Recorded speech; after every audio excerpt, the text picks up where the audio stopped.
Hey, it's Brian Tarian here from the Disability Digest with a disability approval tip that I see unfortunately trips some people up when they're going through the application process and they get denied, they don't take the right action, or they go to a hearing and they get denied and they take action, but it's not the right action. So I'm going to clean this up for you.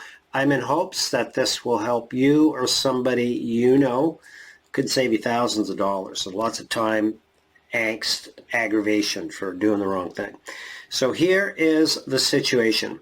What I'm going to discuss with you is a term that Social Security has that is called res judicata. It's up on the screen right here. Now, if you're an attorney out there and you're listening to this and I mispronounced that, pardon me. But my information is online. So this is the situation.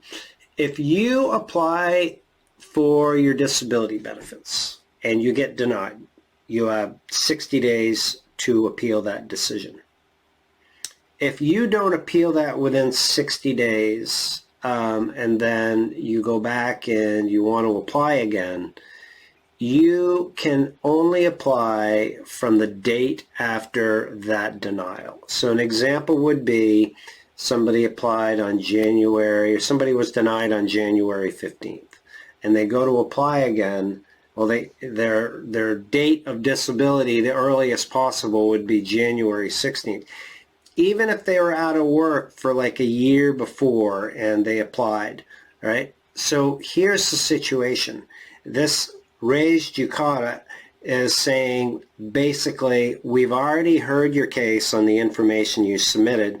We denied you, you didn't appeal, too bad. They don't say too bad. But here's where it gets expensive, because this person could have legitimately been disabled.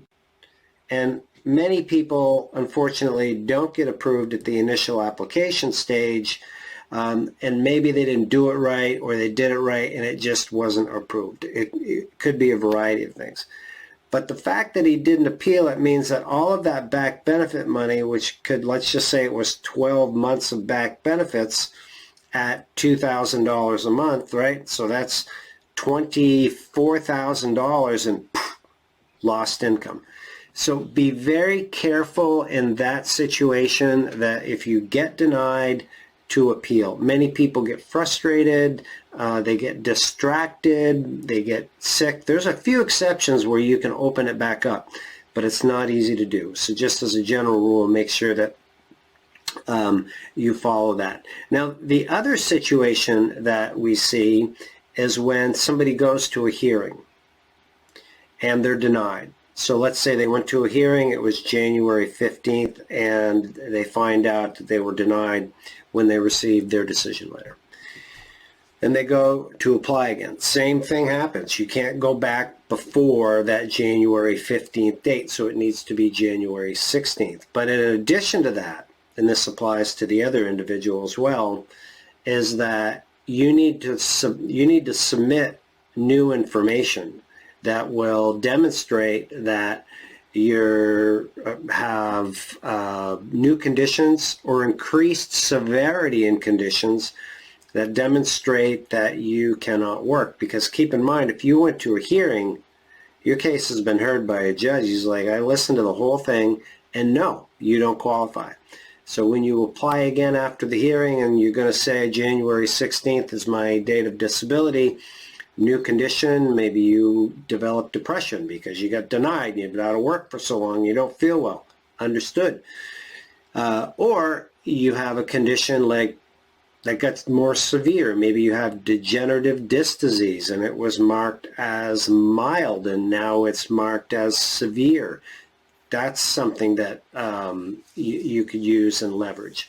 So with the example of going to a hearing, it's best if you wait like 6 months, build up some evidence, make sure that you either have one of the two things that I mentioned, and then apply again. So the takeaways are, make sure you pay attention to your paperwork and appeal your denial so you don't lose out on all those back benefits. If you're not successful at a hearing, you're going to need one or both of those pieces of evidence to move forward with your case successfully. I hope you have found this helpful. We encourage you to subscribe, stay tuned for more here at the Disability Digest. Make it a great day.